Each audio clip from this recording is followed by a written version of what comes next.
Bonjour à tous. Aujourd'hui, je voulais vous parler d'amour de soi. En fait, ce matin, au cours de ma méditation, j'ai eu tout un tas d'idées inspirantes qui me sont arrivées.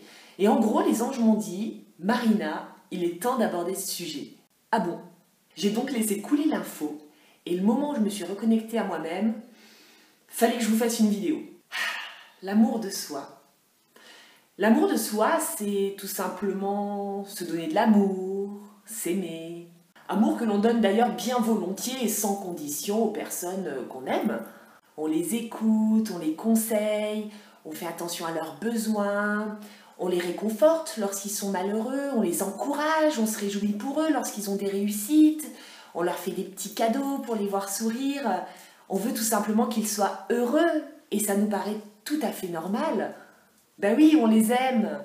Enfin ça, c'est quand on est normalement constitué, hein. La question ici est de savoir si vous vous apportez le même amour que vous donnez aux personnes que vous aimez.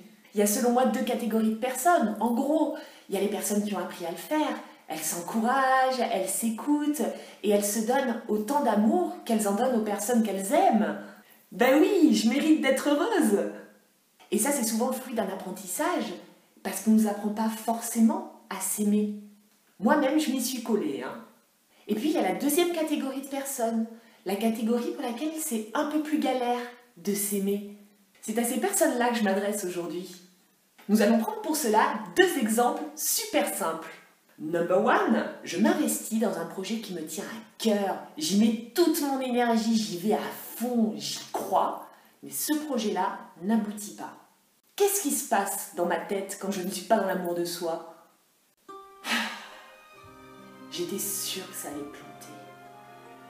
Tout ce temps perdu pour rien. Et je me suis investie, pour que dalle. Encore une fois. Moi, je mérite pas. J'arrive à rien. De toute façon, j'ai pas de bol. Ouais, c'est ça, j'ai pas de bol. Imaginez maintenant que ce projet, ce soit votre enfant qui se soit investi dedans et que ce projet n'aboutisse pas. Qu'est-ce que vous lui diriez ? Attends, moi je suis super fière de toi.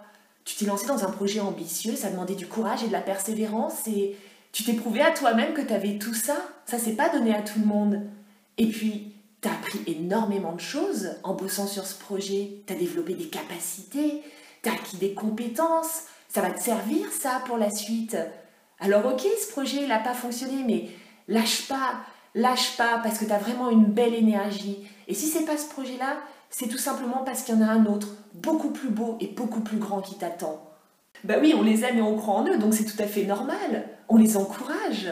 Imaginez la blague si on tenait à nos enfants le même discours que l'on se tient à soi-même. Voilà, tu nous prouves une fois de plus que t'es trop bidon. De toute façon, moi j'y croyais pas à ton projet, t'arrives à rien, c'est comme ça. Tu mérites pas. Non, tu mérites pas d'être heureux. Ah ben là, on sera accusé de maltraitance psychologique, hein. C'est cruel. Alors comment est-il possible de le faire à soi-même ? Exemple number 2, votre ami galère pour rencontrer un type qui lui correspond. Attends Nat, ok c'est la galère, mais il faut bien que tu te mettes une chose en tête.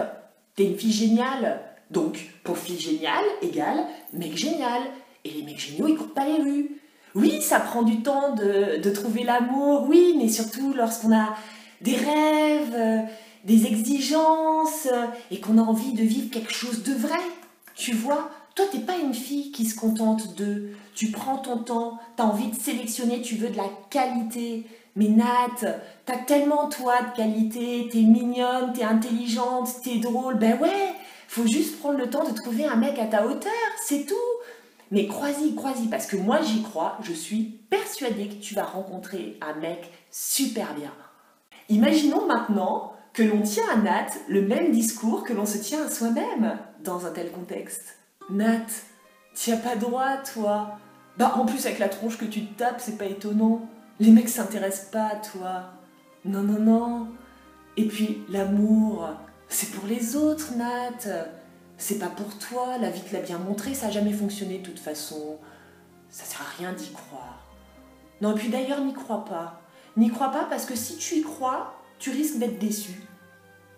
C'est indécent. Jamais vous pourriez dire une chose pareille à quelqu'un que vous aimez parce qu'en plus, vous y croyez pas. Alors pourquoi est-ce que vous le faites avec vous-même? Colère de Marina!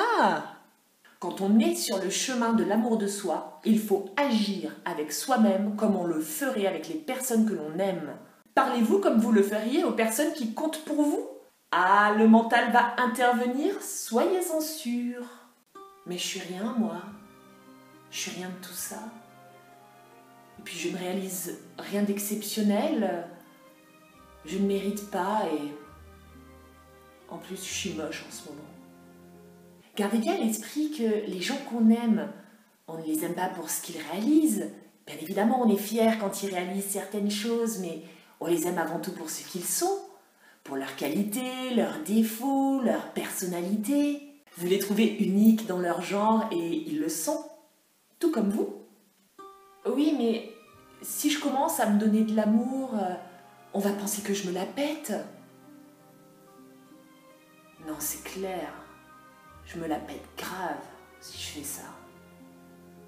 Parce que vous avez l'impression de la péter aux autres lorsque vous les valorisez ou que vous faites en sorte qu'ils soient heureux. Non, ça vous semble normal. Eh bien, ça doit l'être tout autant pour vous. Parlez-vous à vous-même comme vous parleriez aux personnes que vous aimez. T'es formidable. Je vous laisse méditer là-dessus. Nous, on se retrouve très bientôt. Je vous fais des bisous. Je vous souhaite une excellente journée et à très vite. Ciao, ciao!